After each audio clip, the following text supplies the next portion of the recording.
So that's what the youth talk show is all about. Talking to ourselves, finding out what our problems are, finding out what our achievements are, celebrating our achievers, trying to integrate into the community, into the society in which we live in right now.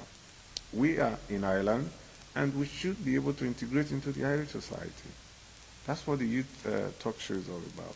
And last week, part one was practically centered on search for role model within the Irish and immigrant society in Ireland. Are you a role model? I am. Or do you think you have what it takes to be a role model? That's the thing. Even if you don't know, do you know that you could be a source of inspiration to people? That's the thing. Somebody might just be looking at you and saying, oh, this person, I admire this person, I want to be like this person.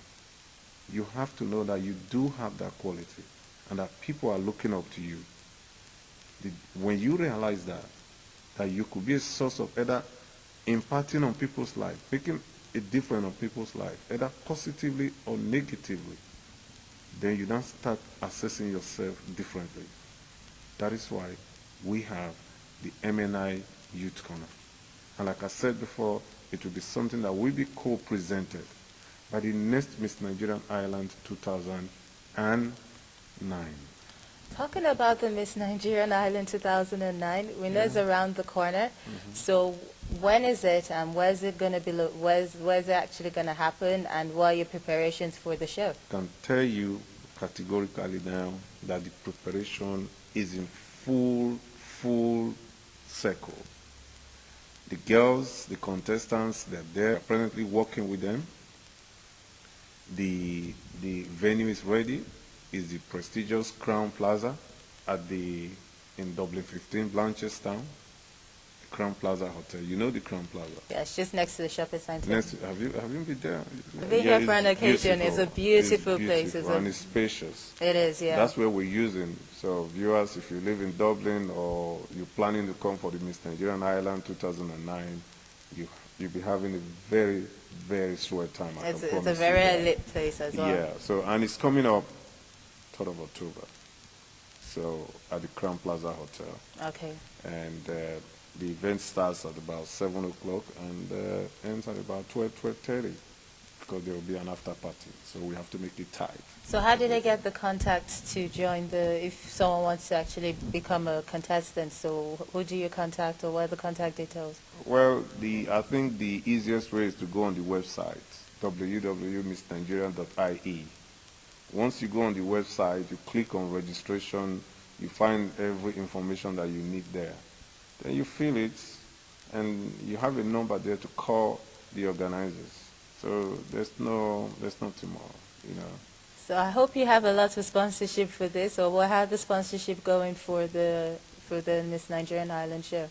Well, the sponsors are coming. They're coming from different angles, but you know, I like to use this opportunity to say that if you want to sponsor the Miss Nigerian Ireland 2009, you are very welcome. We have different kind of packages for the sponsors. So anybody that wants to sponsor us, doesn't matter if you live in Ireland, no matter where you are and you want to sponsor the Miss Nigerian Ireland beauty pageant happening in October, you are welcome. All you need to do is to call the number on the screen, and we'll be right there to respond to you and tell you what you need to do to be able to sponsor us. We're looking forward to the Miss Nigerian Ireland. It was a blast last year, and it was a great success, and we're hoping for better and more things this year. So we thank you very much, Peter Ogina, for talking to us. So that was Peter Ogina, the producer of the MNI Youth Corner. So stay tuned for the part 2 of the MNI Youth Corner. Relax and enjoy. Thank you.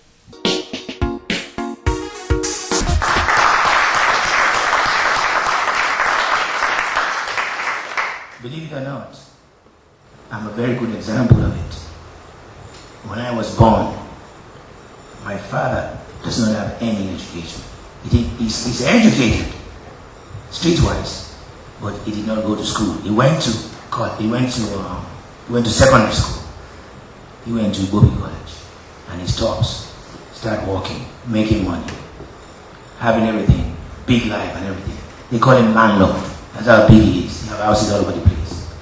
But at the end of the day, he has no education. Education is the key word. He has money, He couldn't keep track of his money. He doesn't know how to manage anything because of lack of education. One day, he woke up, this is in the 70s, in the 60s, he said, listen, my friends, they think I'm a fool, don't they? They come into the house, they eat my food, I give them money, I help them, and they go behind me and say, look at that stag illiterate. He doesn't know anything, he only has money. And when they're going to have the meeting now, they leave him behind because they believe he's not in their midst, he's not among them, he's not educated. So there's meeting for education, and when they want to party and dance and eat, they come to him. He said, this is it for me, I'm finished. Do you know, at the age of 45, my father dropped everything and is doing. He left Lagos and he said, I'm going to the United States, I'm going to educate myself. He got up, he left me behind. I was the only son with my grandparents, and he went to the United States. He got the first degree in civil engineering, he got masters, and he has PhD. That's my father. Thank you very much. But he agreed with them that learning a trade is also a form of education. We're talking about learning trades as well. Learning trades is education. That's what we mean by education. You can learn trades, you can be anything, you can learn any trade. In Nigeria, where we come from, when you're learning trades, they call you a mechanic or a street, or you learn on the street. What they do here is they have a technical school, and they go there and they do exactly the same thing we're doing in Nigeria. That's learning trade, that's education as well. So whatever the case is, we're talking about education here. If you're educated, you'll be aware of what's around you. Thank you. Education, education, education. DJ Wax, one of the foremost immigrant DJ in Ireland, believed that things has really changed with the immigrants as compared to how they were years back. Yes, basically, I just want to just contribute to everything, the whole modest things. I've been here a really long time, like 99, 2000, and I came here like as a teenager that knows nothing. So, but being here as a teenager, like, it's a bit weird because we wake up every day. You can't even get on the bus, on the public bus without, like, I don't mean to attack older people, but things have been said, like, oh, young people, but I think it's got much to do about the old people as well. I'm not saying old people, just people around us. Like, you get on the bus and you see the way we Africans, the image we've got. And I can remember, I think it's still like 2003, 2004, it was really a rough year for us, like being on the news and being doing this, like Nigerians doing this, Nigerians doing that. But right now, the image has changed, and we should be really thankful for that. I mean, people like Millers and like, you know, and Tunji as well. I know Tunji back in the day in college, and these people have done something really good, and we need to appreciate these people. I think that's my own opinion. Mr. Heritage, CEO Heritage Bread, in his contributions, advised the youth to make good use of the opportunities they come across in Europe. I say a great opportunity for you. When DJ Wax was commenting about, you know, the image that we Nigerians have in abroad, not in Ireland alone. I'm talking generally in abroad, because I have the great opportunity to be in England, in Europe, since 1990. This is my 19th year in Europe. And when Clement was saying something about the military dictatorship in Nigeria in those days, when everything was so cramped that you cannot really speak or you cannot really do things, and we find ourselves in this place at a very, very tender age. We had nobody to look onto. We were the first generation in Europe that came to suffer, and we did suffer in different forms.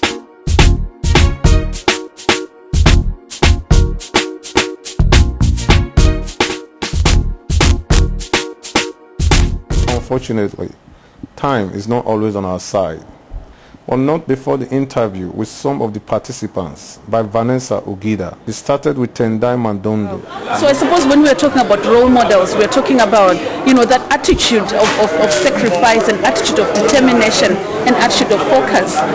So I suppose my advice to a lot of youths out there is that you've got to be able to be determined, you've got to be able to focus on what you want and don't be sidetracked by anything that comes in your own life. Being conscious of the fact that a lot of youths here in Ireland continue to face a lot of challenges. But the only way to do this is to identify what you want to achieve and set around to actually get that. And it is possible. Knowledge. Do you see yourself as a role model to the migrants here? I suppose being a role model is something that you earn. So I suppose I have earned. A lot of people have seen my determination and the sacrifices that I've made in my oon life. And I'm happy to say I've been running the local elections in June.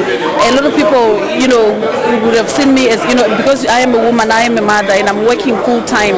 But I actually had to sacrifice everything so that at least I could be a public representative to represent people, around.